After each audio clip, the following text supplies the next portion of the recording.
All right, so I'll call the meeting to order. And if you call roll, please.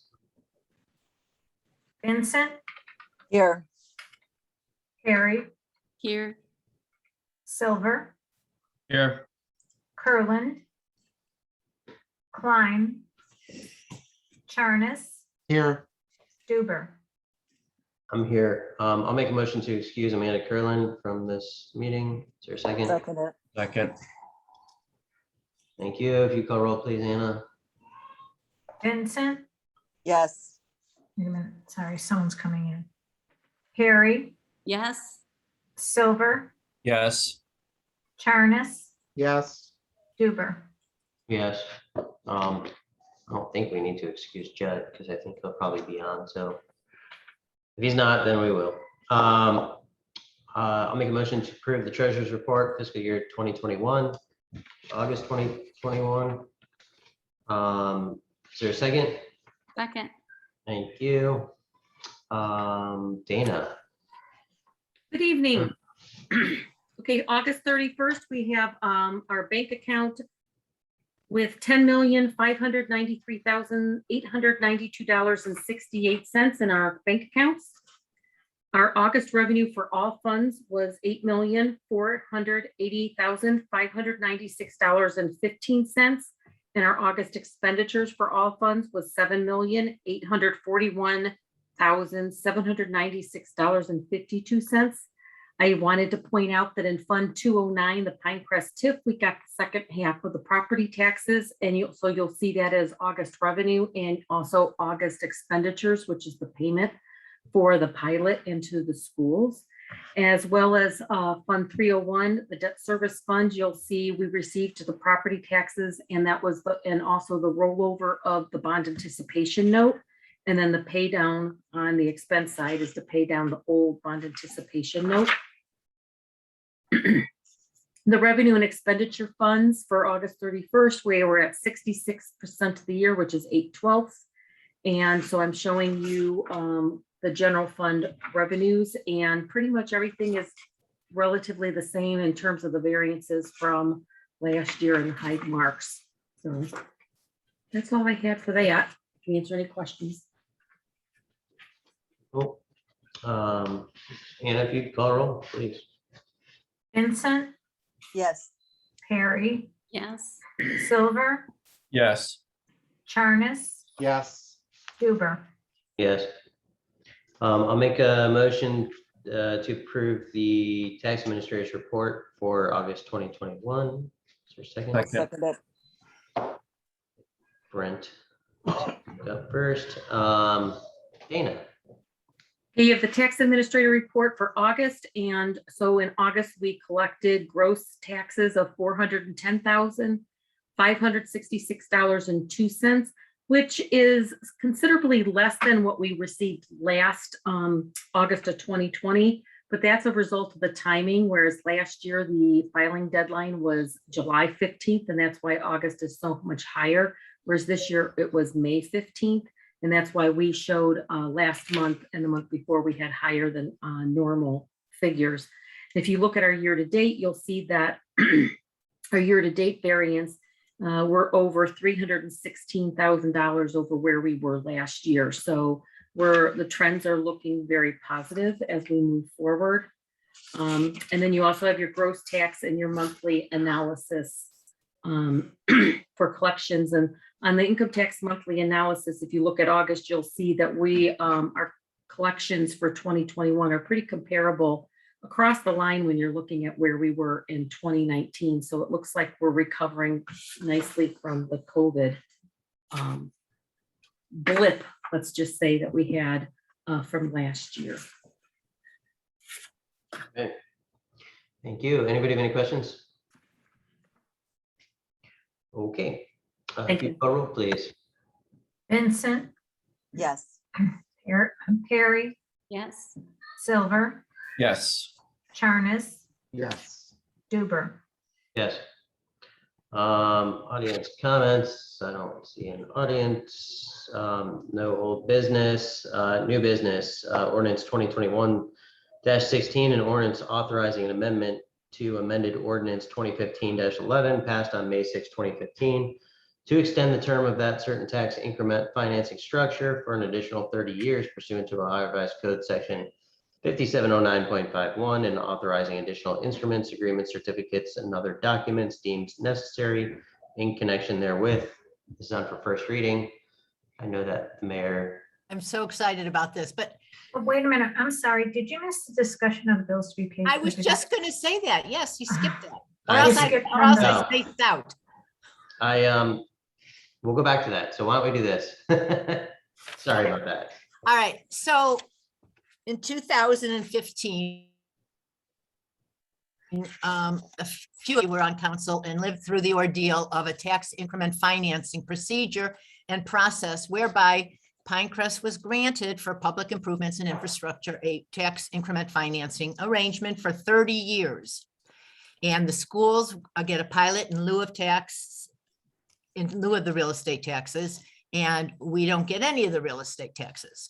Now, this ends in 30 years, but this year, and this year only, under a special legislative action by the state, we can, because our threshold of payments are in lieu are higher than $1.5 million, we can opt today.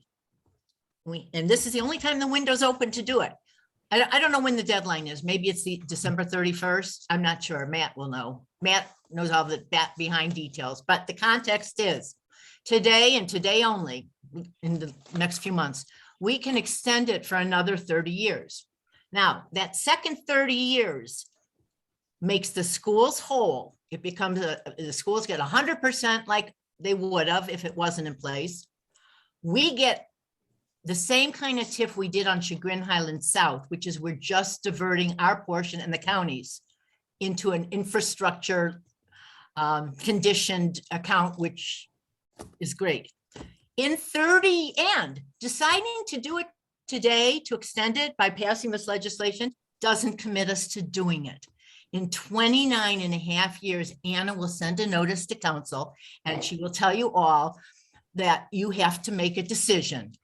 And then you can decide based on whatever's happening in 29 and a half years, if you want to go forward. But to keep your option open, you must pass this. Matt, how did I do? Wonderful, wonderful. And I think the most important piece of the puzzle that the mayor didn't necessarily miss, but I would add on, is that the schools are made whole for the remaining, for the extension. I know Who heard me say that? Yeah, I think so. That's the most important piece of the puzzle as it relates to this, that the schools are made whole. And basically, we're capturing the county's millage for it, because you'd receive your property taxes as you normally would. But we're receiving the county millage for years 31 through 60. Can you clarify what it means that the schools will remain whole? Can you They'll just get clarify? 100% of the real estate taxes that they would get if the word TIF didn't exist anywhere. So what would happen if we didn't pass this today? They're nothing. They get the They'll same get amount. 100% of the taxes that they will get without the TIF. They are not impacted in the second 30 years. So just so Stacy can understand, can I It just? affects them not one bit. It affects the schools not one iota. We did, this is a little bit, and Matt can give you, Mayor, you're breaking up a bit. Can I just add one thing to help Stacy understand? If we had was done, that, I think Can you Lisa hear wanted me? to talk. can you hear me, Al? Yeah. Yes. Okay, one thing that Stacy may help clarify for younger people on council is that in a regular TIF, the schools would have lost a certain percentage of the taxes originally, but we made them whole by giving them part of our share. And that will still continue after the Good. 30 years. It would have expired in 30 years and they then revert to a normal way of being whole. Now we're going to extend it. They'll still be whole. Lisa, they're at 75% whole right now. Yeah, wait 25 let's not use the word made whole for the first 30 years, if you don't mind. It's close, Lisa, but we're mixing and matching compensation to the schools. let's just say the schools have a compensation agreement for the first 30 years. They receive both property taxes and income taxes. That will expire no change to the existing agreement. That will expire in 30 years, as you know, from the date the mayor identified. But in the extension, there's no impact to the schools. They get exactly what they're entitled to. As if the TIF didn't exist any longer. Okay? It is as big a no-brainer as that, but we'll give you a time to read it, think about your questions, and we'll have Matt back when he's in Cleveland, and we'll bring in Price, the heavy hitter, to answer all technical questions you may have. It definitely doesn't have to be done this week, right? I mean, we do have No. time. Okay. The deadline is the end of the year. And that is a hard end of the year. It's a hard stop at the end of the year. The legislation. 3 months and 3 months only. Yeah, the legislation is crafted you have 1 year from the tax year that you first achieve $1.5 million, as the mayor pointed out. And tax year 2020 collected in 2021 is the first year you achieved $1.5 million, and it stops after that. As the mayor will describe, it's a unique piece of legislation crafted for Easton that we are piggybacking on. I thought it was for East Bank. No, East Bank has taken advantage of it. The city of Westlake has taken advantage of it. But the folks in Columbus and Easton are the ones who promoted this at the state legislation. And as you probably all know, you can't have single purpose legislation at the state level. So they opened the legislation up to provide as much as needed to make Easton possible, we'll call it successful with this TIF extension. But by opening that door, they have to let a few others in. Like Pinecrest. Like Pinecrest, Crocker Park, those who can achieve $1.5 million in TIF in one calendar year. And you only get 1 year to claim, file the extension, and it's the year subsequent to the tax year you receive $1.5 million. Thank you. Obviously, we're going to have more discussion on this. Does anybody have anything that they want to bring up tonight on this? Okay. But I do have one semi-serious question, Steve and Matt. How do communities, is there some filing place that then sends you out a notice? In 30 years from now, how's this Orange Village going to know? Steve, I'll let Matt will you answer remind that. us. Matt will remind us. I'll put a calendar note on it. I'll put a calendar. Yeah, put it on my grave. Thank you. You can just file it on my grave. Okay. Wow. Well, I Yeah. guess pass it down from one generation to the next or Look, something. the county I'll has tell records Ryan. of this. I'll tell Again, the Ryan county- mine to do it when he's on council in 30 years. Yeah, the county will What, have Matt? records. The county But will will have they, records. but will they notify us? Will they No, reach out to us and say, this is 30 years? when you do this, you put the TIF in place now to start in year 31. You have the luxury of canceling it. But absent Oh, you we're in can't- unless we opt out. That's correct. But absent you canceling it, you continue to collect the non-school portion, the county and the village portion. So it's effective this year, starting year 31. You All just right, get to Dana? you get to cancel. Watch the books in 29 years. Can we cancel at any time or it has to be? Yeah, no, you before- can cancel. You can cancel. Anytime. Right, you can cancel. After it started, like in Yeah. year 33. Yeah, you can cancel it 2 years from now if you choose to. But I you want to know won't. if we can, I but- want to know if we can cancel once we're in that 30-year term. Oh, yes, of course. In Thank in the extension, absolutely. Why can would you cancel cancel? What would be the 31, reason? 32. What would Can't be the think of reason a for one, cancel- Alan. Can't think of one. Um, That's I why can it think is of- a no-brainer. I'll intervene and only say there's only one that we can think of. And I know the mayor doesn't describe this as one, but I'll describe this as, we'll call it one constraint. And that being monies that you would otherwise receive by way of property taxes to different funds now must go into the TIF fund and be used for public purpose infrastructure. So it has some constraint to monies you would otherwise receive for property tax general purposes. But as you all know, money's fungible. And if those monies that you would, move into capital improvements come from the general fund, you wouldn't have to make that transfer. So you'll have tremendous flexibility still. And you'll review that in 30 years. As of now, Alan, we would not choose. We would not need to have it go in the general fund. We could divert it. And there's so many uses for infrastructure related to it that I don't think we'll ever run out of money for that. And who knows what infrastructure you'll need at Pinecrest 30 years from now, right? So In the Chagrin Highlands. gives you Chagrin Highlands, right? I mean, Harvard Road. There'll be plenty of reasons to collect those dollars 30 years from now. All right. Thank you. Appreciate that. I'll go back to the discussion of the bills to be paid in the Take care, month. Take Thanks, care, Matt. Matt. Sorry. No, you're good. Take care. Okay. Discussion of bills to be paid in the month of October in the amount of $240,761.90 and additional September expenses in the amount of $133,915.56. Does anybody have any comments on the bills? Okay, so then we'll move to audience comments relating to matters which advance the good of the village. Is there anybody who would like to speak? All right. If not, then mayor comments.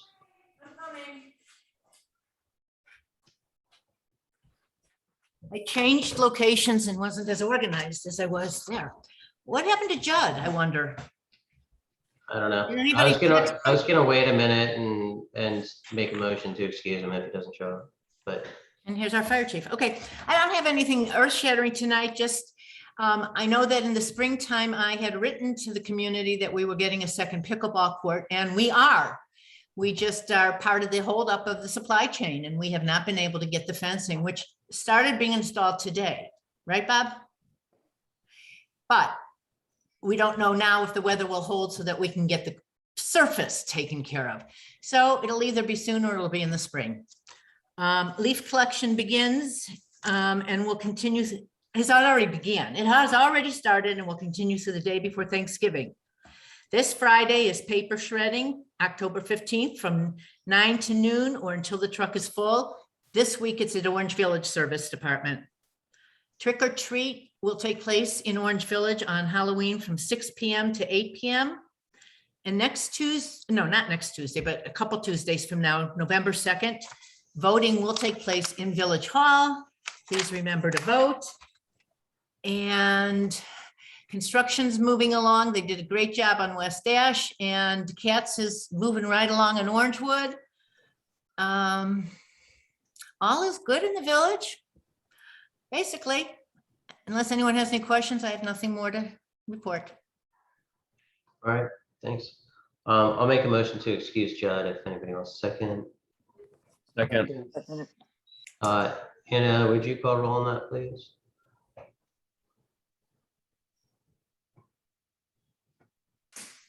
Sorry. Vincent, Yes. Perry, Yes. Silver, Yes. Charnes, Yes. Huber. Yes. Brent, thanks for taking charge last week. My pleasure. And I don't think I really have any comments aside from that. So, Ms. Berry, Sure. Our next work session is November 3rd, and I will ask to be excused. I'll be in New Orleans for my daughter's wedding reception. That's been rescheduled 4 times. So hopefully we make it there. And that pushes back our November finance meeting to November 10th. You'll all be invited to attend that. Anna will supply you with this year's proposed budget. Next year. Please look it over before that meeting and come with questions or concerns. But this will be our working meeting at finance at, Anna, did we say 6:45? 6:15. 6:15, thank you. 6:45 starting in January. Okay, great. 6:15 on that Wednesday, the 10th. And it's our working meeting. We'll have an hour if we need it to go through the budget in fairly decent detail, but basically for especially the new members of council, that every year the mayor starts this process in the summer, right, Mayor? Well, I'm starting it later and later. It's Dana who's starting it earlier and earlier these years.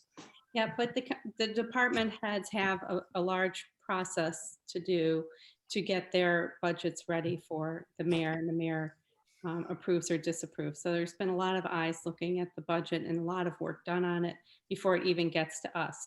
So this is what they're hoping will be the final version. It's always changeable, but we have just three sessions to pass it so we can have it ready to go next year.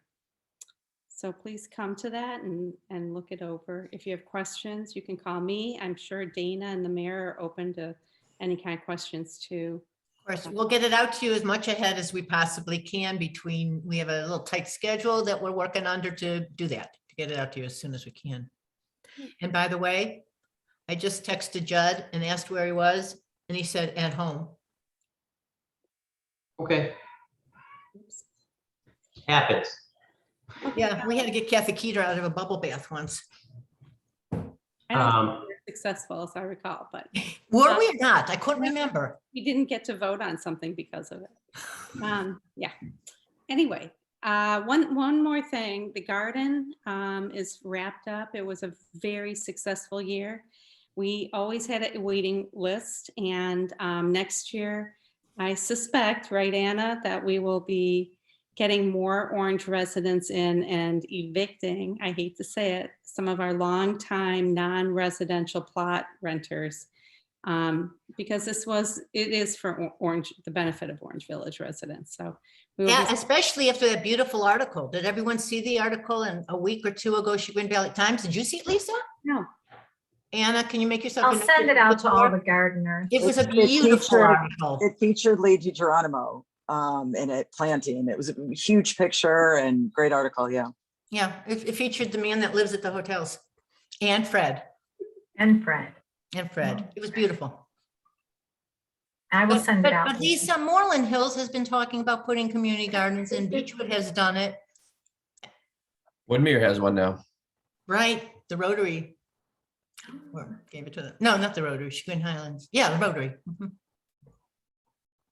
well, it's been very successful, and we're very proud of how our gardeners, maintain everything very well for the very most part, 99%. We have no problems. So and thank you to Bob Zugan and the service department team for pitching in and helping keep the garden wonderfully nice. Thank you. That's all. All right, thank you. Here comes Judd. Mr. Silver. What do we do now? Quick question for Bob Zugan. How is the bathroom working out? Is it staying clean and people treating it well? Prefer a little more cleanliness taken by the patrons, but working all right. Okay. Who cleans it and how often does it get cleaned? The service department is then cleaning it, and we've been checking it Monday through Friday every day. Okay. You've been doing what? Been checking it every day, Monday through Friday. Oh, I didn't hear the Monday through Friday. Yeah, okay. Okay. Looks good from the outside. Yep. That's all I got. Thank you. I think Bob Wilson's exercising. Hi, Mayor. He's walking. I'll withdraw my motion to excuse Judd. Did you Okay. forget about us? I thought it was Thursday. You had an, oops. Excuse me. Happens. Okay, so Mr. Charnas. I have no comment this week. All right. Mr. Klein, comments? Yes, thank you. As brought up in the meeting last week, or last Wednesday, I wanted to introduce a motion to dissolve the Racial Equity, Diversity and Inclusion Committee of Council in favor of creating a community interest group of the same name, and look for your support in doing so. I discussed it a little bit in my remarks last Wednesday. I think it's a more appropriate way for us to move forward as a community interest group more than a committee of council, particularly given the formality and requirements of that committee, and to be enable us to be more inclusive in the work that we would like to do. So before you introduce the motion, Judd, I guess I don't necessarily understand the reason to it. It sounds like, based on what you previously sent me, that, this is still looking to be, an advisory body to council that's, based on whatever discussions and stuff that, that you're going to have recommendations to the village and the administration and, for ordinances and other things. And, that to me seems like, again, it's an advisory body to council, which, I think the appropriate way is to keep it in a committee. If the plan is to guide council or the administration, it should be a committee. And I think it's being done the proper, through the proper avenues right now. I don't necessarily know what constraints have been put on. I know that I personally haven't, nothing that's been brought up to me, I haven't said no. And I think that having it all as public record so everybody can see, and, having, the open meeting laws and all that, so, our residents can participate and can, understand and see everything that's going on. I just see it as, being in a committee is the proper way to do it. Obviously, you can go ahead and have any kind of, organizational or any kind of, discussion group or whatever, for the greater good, and that's fine. But if the purpose of it is, basically goes towards Orange Village, I think it's an important issue. And I think that it's something that, should be done in the most public of forums.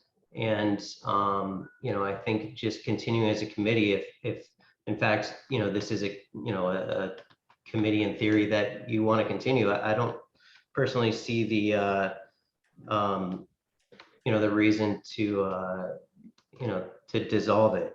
That's exactly what the ethos of open meetings, and, is, and having these public records.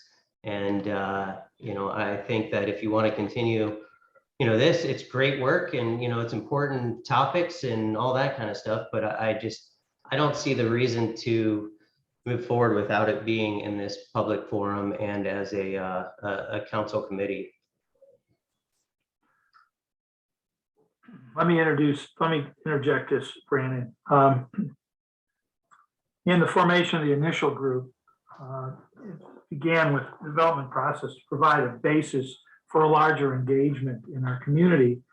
And in pursuing the work, we came to realize that the formality of being a committee of council has limited some of our ability to consider questions and ideas this group was intended to pursue. We ended up bifurcating the group essentially to create a working group to have some discussions that would then come to the committee of council that would be the conduit to council from our discussions.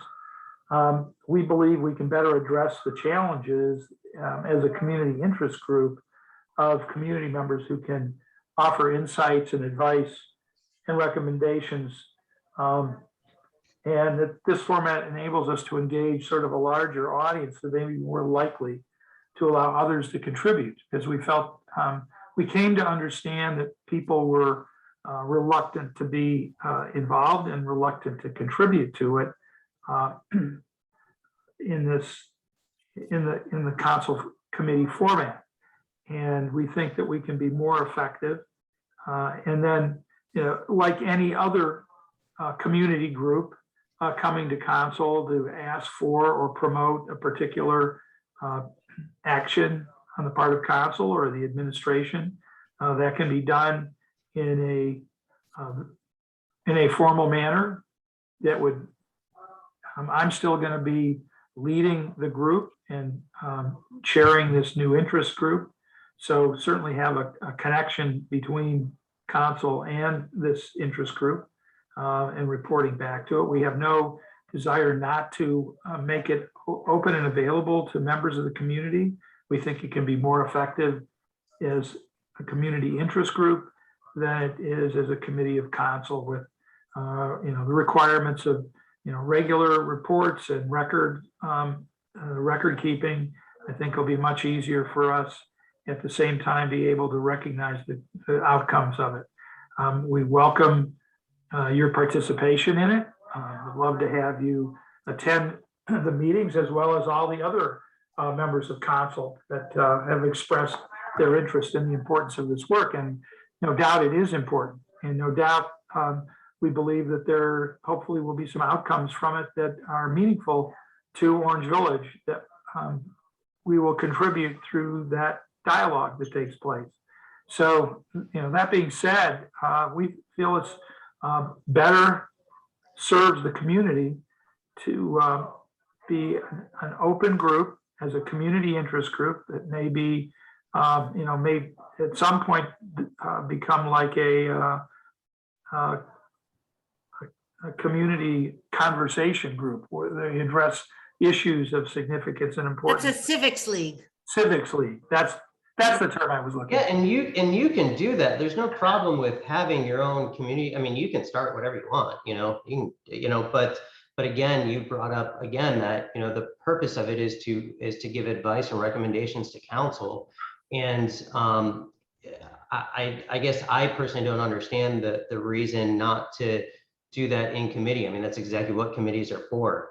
You indicated that some people, don't want to go ahead and I guess speak in an open format, but that's what this is. I mean, it's important that if people are going to, give recommendations and advice, and how do you get to those conclusions that you're going to go ahead and give to council?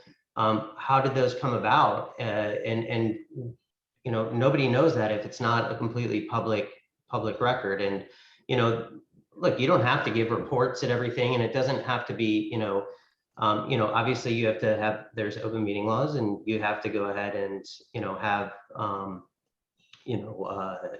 some type of minutes. I know the village provides the recording of Zoom, for the committee. I guess I'm just not, obviously you can have whatever discussion groups that you want, but if you're planning on having a group that is going to come to council and is going to advise council and recommend to council, I'm comfortable with it being, in the most public format, because, I think that's the most proper way to handle, something that's, important topic like this. I don't really see a compelling reason to do this.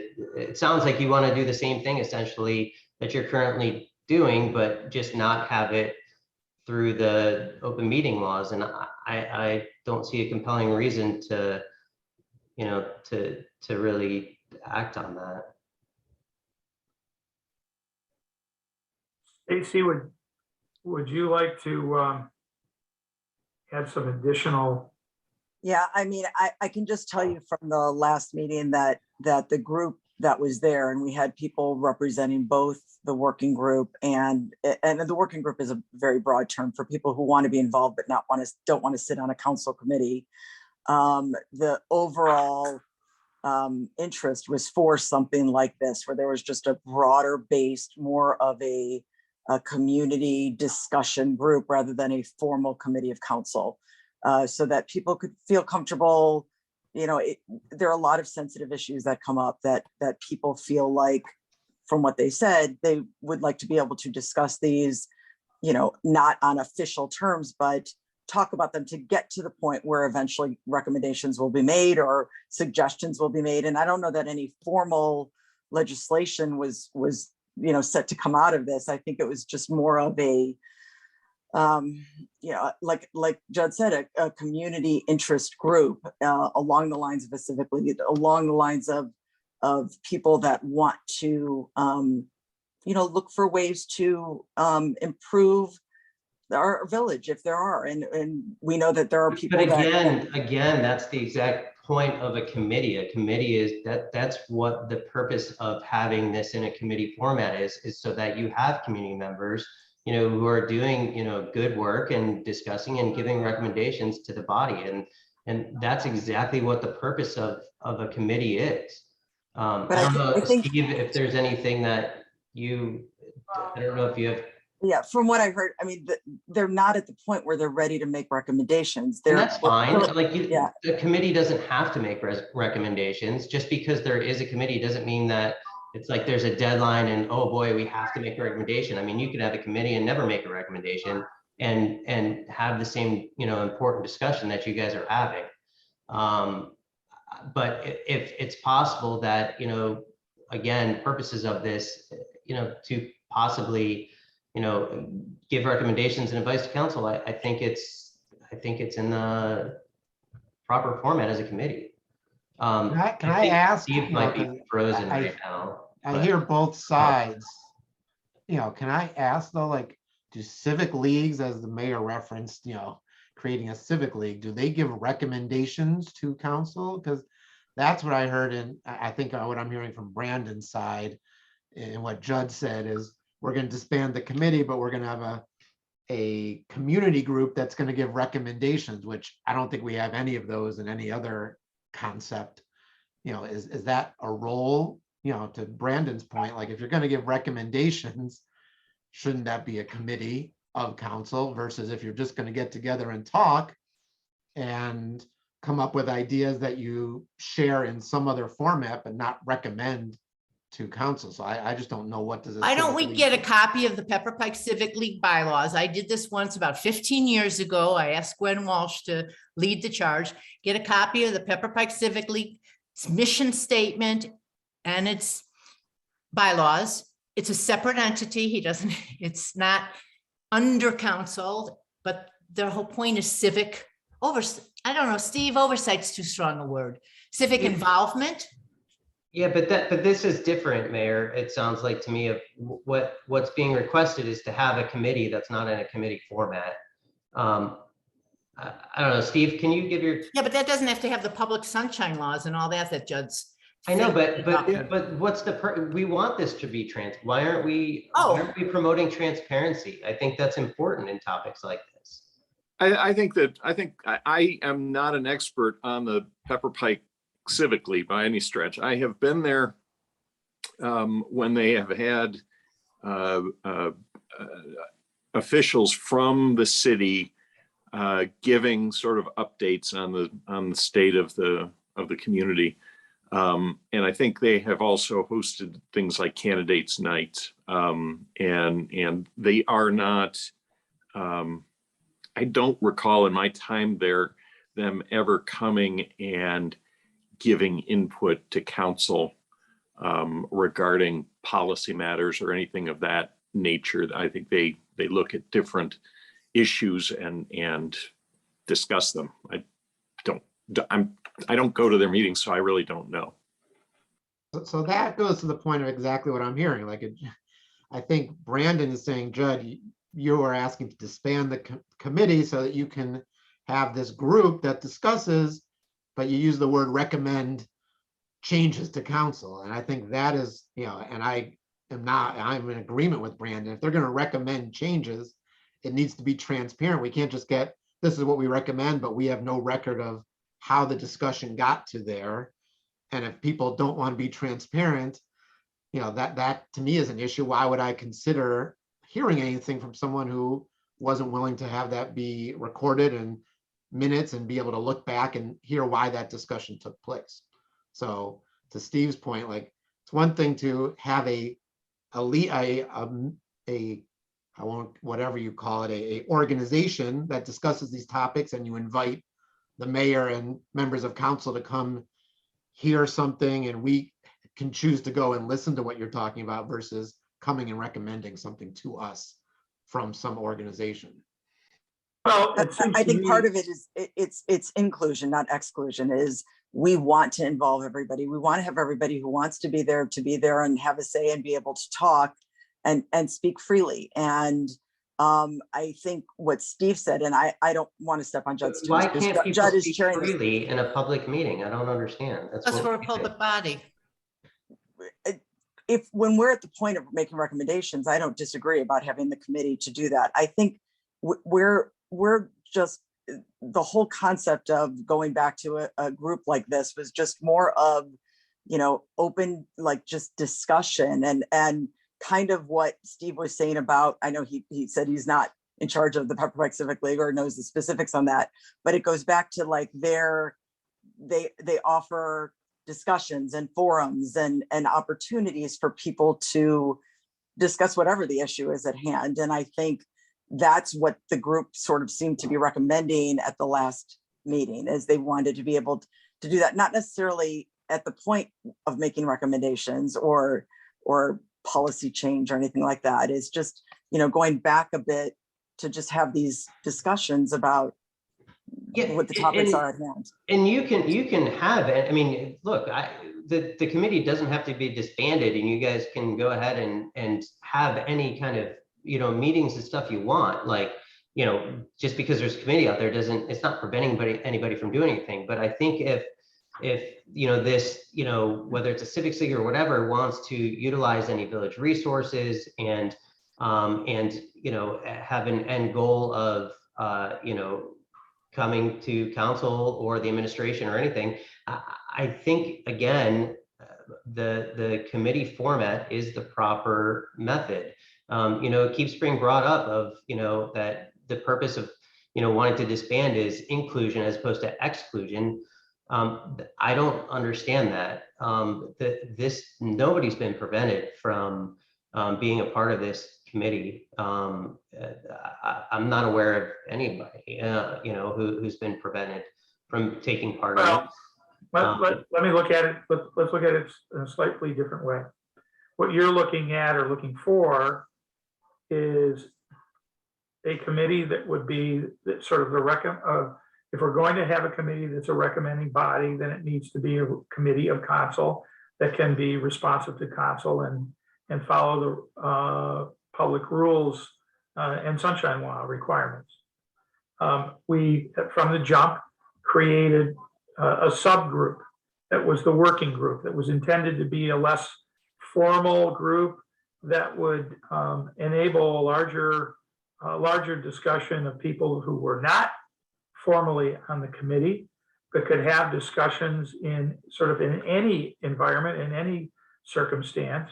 And maybe what we need to do is flip it. And the committee is a smaller group that is subordinate and answers to council. And the working group becomes a larger body that can have the discussions, and that those discussions then can be conduited through the formal committee to council if something needs to be brought forward. Quite honestly, it seems to me that anybody in the community at any time can propose to council suggestion for legislation and action of council or actions of the administration. It's of course, but it's different, Judd, when it's being done through council members. So there's, as we know, there's always a portion in every council meeting where audience comments and stuff like that. And people always have people come in, it doesn't happen a lot in Orange, but, people have come in and said, hey, why don't we do this? And why shouldn't we do this? And that there's there's a place for that. And what you're proposing, I again, you guys can have anybody in your committee, but when you're using council members and council members are acting in their capacity as kind of the conduit, you're acting as a committee of council. And, again, you can have discussion groups, all you want. That's great. There should be, tons of discussion about all kinds of important topics, including the ones that you guys are addressing.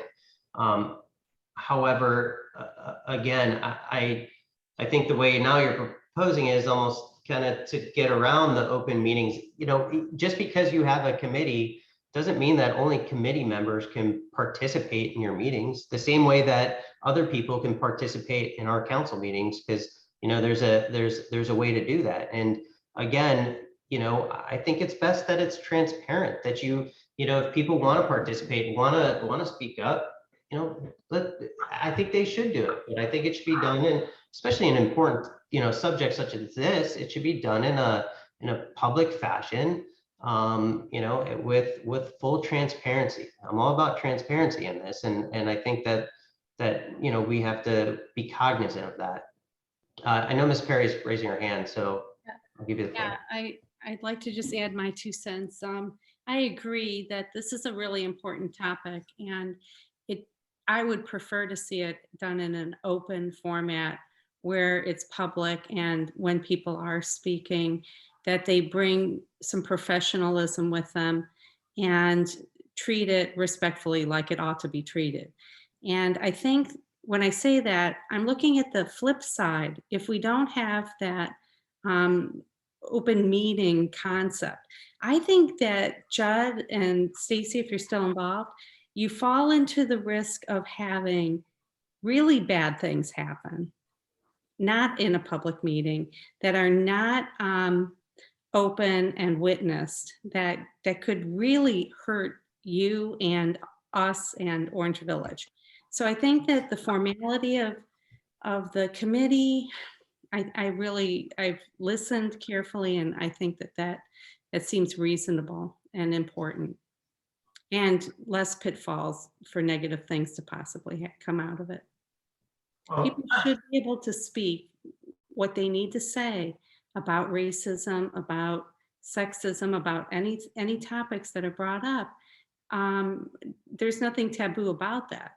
But why would it need to be done behind closed doors without the public knowing about it, especially when it's pertaining to us?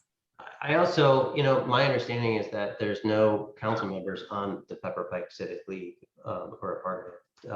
Could be incorrect, but I believe that's my understanding, because it's not a council body. Well, I'll abide by the will and wishes of council in doing this. I think, you know, I don't want to abandon this discussion at any point. I think it's way too important.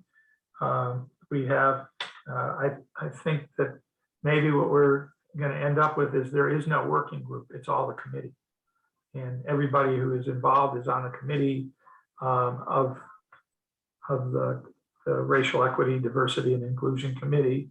And we have to be, you know, you have to be able to willing to play in a public, in the public pool.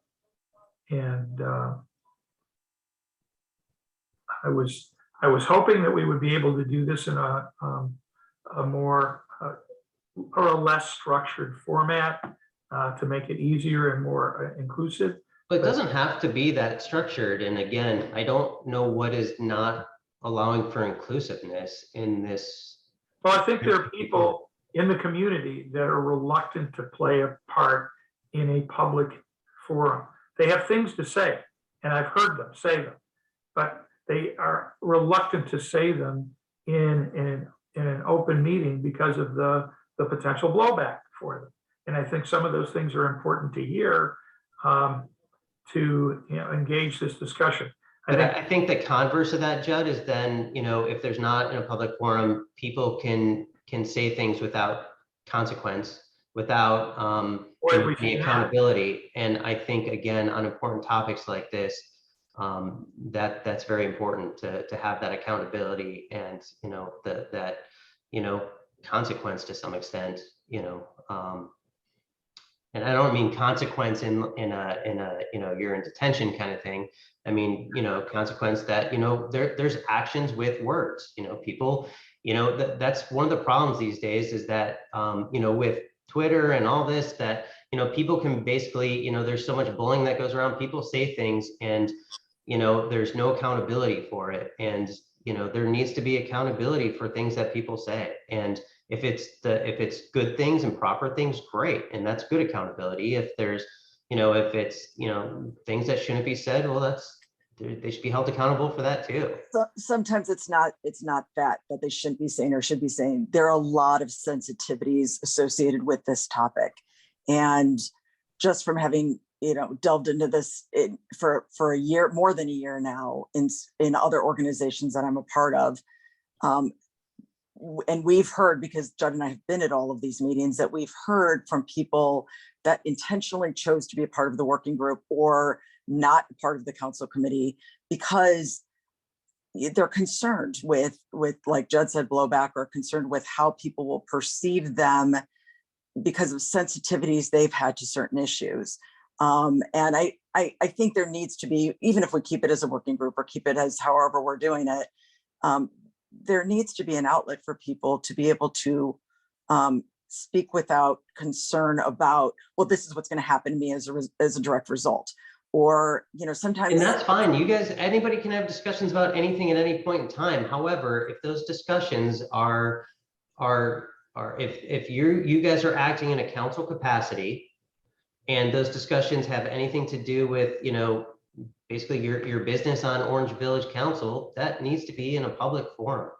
Well, I think that's I'm part of sorry the if issue. people aren't comfortable speaking. I'm all about transparency. That's what this is. Transparency. And I just want this to be in the most transparent and open format as possible, to have these, really important discussions.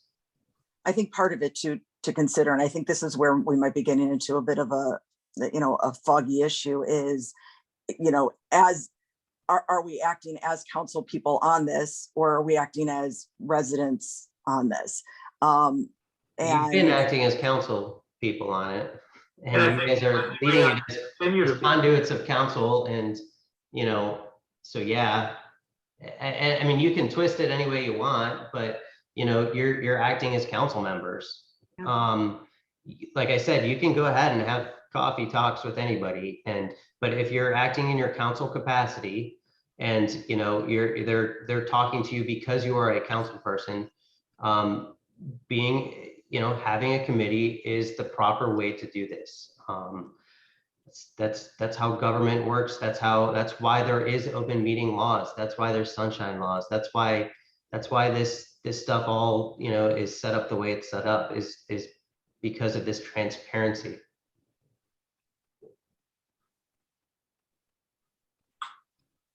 I don't know if anybody has anything to add to this.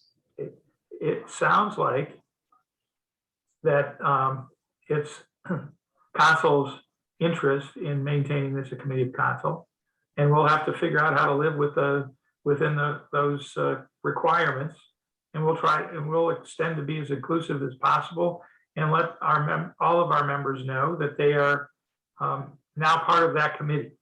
There is one large group, and if they want to break out to have a discussion on something that they believe is a little more sensitive, then so be it. Fine. I mean, like I said, anybody can go have any conversations they want to, but if you guys are being used in your, position, and you're putting yourself out there in that position, and, what the end purpose is possibly recommending to council and whatnot, and, the desire to use any village resources, I think we're doing it the right way. Thank you for your input. I'm happy to chat more anytime, Judd, on this, but I just, that's just kind of where I'm at right now. And again, the committee doesn't have to dissolve, and you guys can go have any discussions you want about anything. But, again, if you guys are going to be, acting in a capacity, I would highly advise you do it in the proper format. I appreciate what you're saying. And I do just want to note too, that both Judd and I are speaking on behalf of what we've been hearing from our committee members. And that's why and how this came about, is just people wanted the opportunity to, have one big open group. And if that becomes the committee group, like Judd said, again, I don't want to step on Judd's toes. You could have a committee of 100. I don't think there's any problem with that. Is there, Steve? Can they have as many committee members as they want? There's no limit. Can I Can I add ending like little remark? I think because it's wrapping up, but Stacy and Judd, I think that you took on a really huge problem and task, and I think that Yes. you're feeling the effects of our society's humongous problems with this topic. I know you want to solve them. I'm not sure it's possible just for the reasons you've delineated in this discussion, because people are afraid to talk and afraid of repercussions. But, I commend you for trying so hard and doing it the right way. I really. We're gonna continue to do that. I think, I don't think we're trying to solve the problems of the Western world here. That's not our mission. Our mission is to look at our community and consider the issues as they pertain to Orange Village and its residents and its government. And then it's definitely a council committee. I mean, I'm redefining it myself, aren't I, Brandon? So I want to say thank you to Lisa, because that's you nailed it exactly right. Is we're trying to make a difference. We know we're not going to solve the world's problems.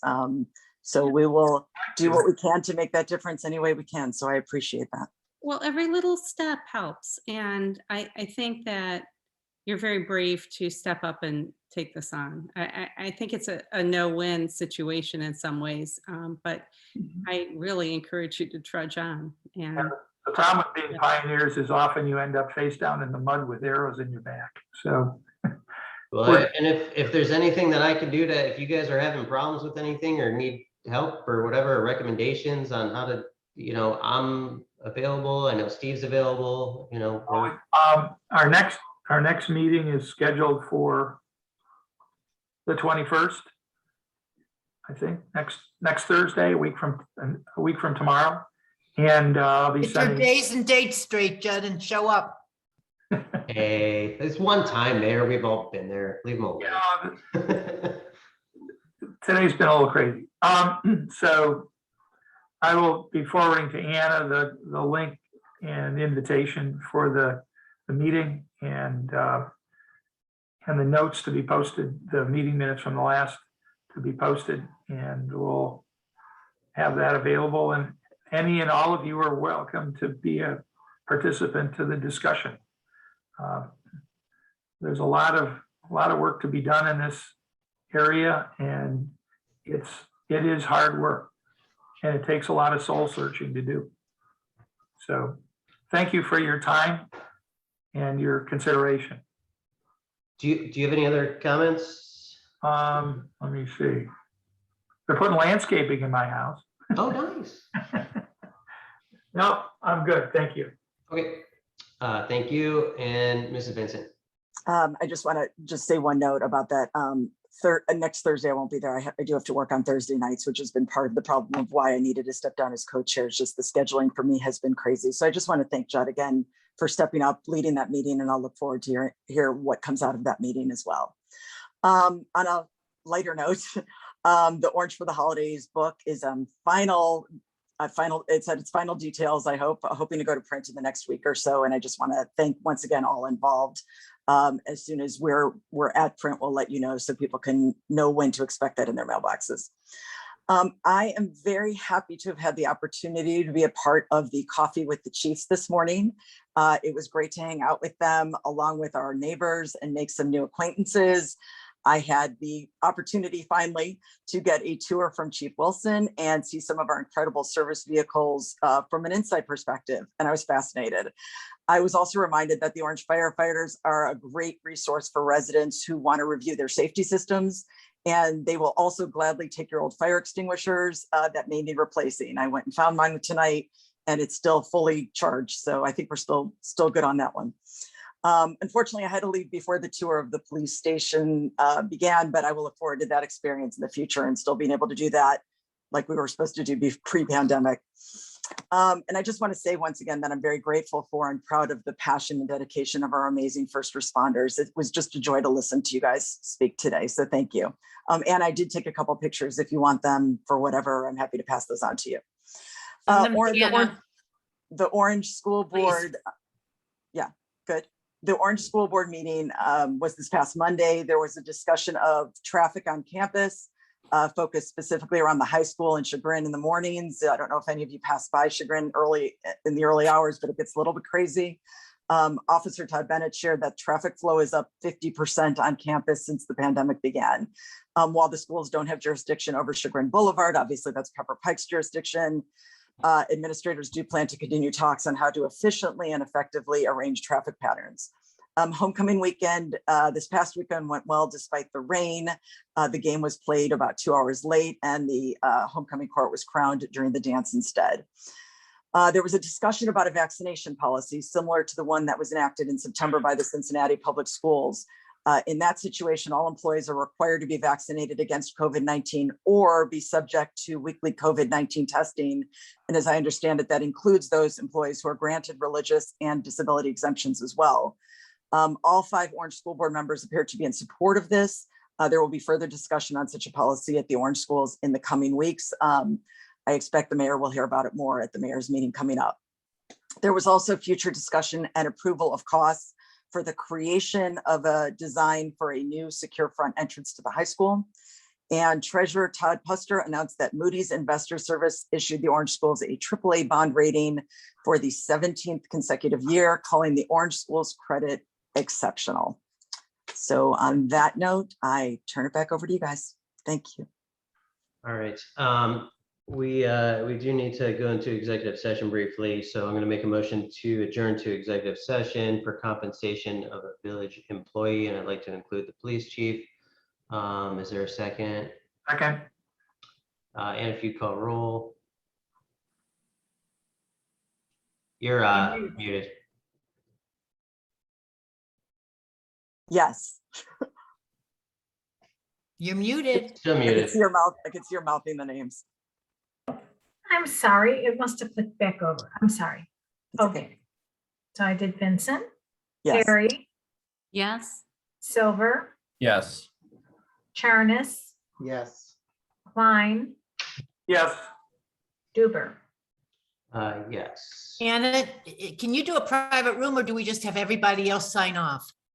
I can do a private room, right? Are you guys gonna come back? Well, we're not going to conduct any business. Yeah. All right, so just let everybody know that, and then I'll put you in the breakout room, okay? Bob is raising his hand. I don't know if he had something to say before we go. Oh, Are you Bob sure? Susan, Who's always waving goodbye? waving goodbye. Okay, hang Hi, on. Dave.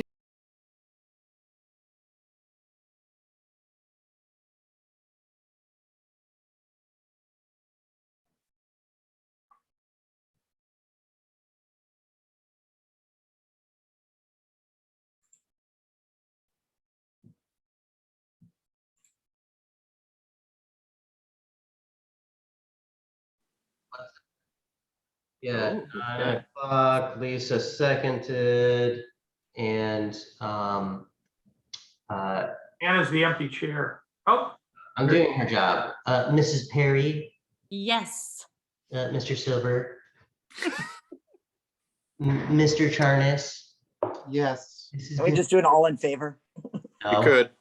no, I'm doing this way. Mrs. Vincent, Yes. Mr. Klein, yes. me, yes. Okay, Anna, I made the motion, Lisa seconded. Okay, good night, everybody. Good night. Bye.